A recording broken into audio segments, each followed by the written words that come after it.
在地人在地情来看，台中有一搭卖豆花改良做豆花的手法，做出像这个劲豆腐安尼幼糯滑顺的口感，搁来搭配着辣椒油甲本土的食材，带予消费者全新的感受。乌糖粉圆冰冰凉凉，配国产无基因改造的黄豆豆花，真正是盖着味，很顺口，就是让你觉得哇很软绵绵的，然后在这个盛夏吃又觉得还蛮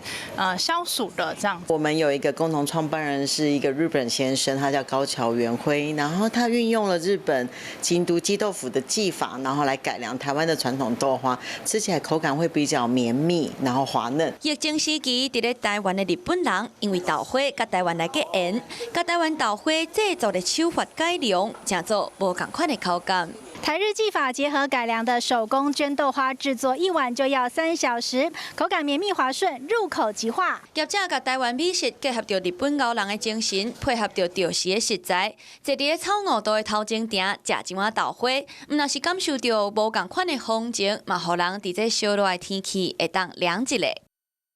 Hello， 我是雷亚，想要抢先掌握最及时的新闻资讯吗？赶快订阅、按赞、开启小铃铛，锁定华视新闻 YouTube 频道。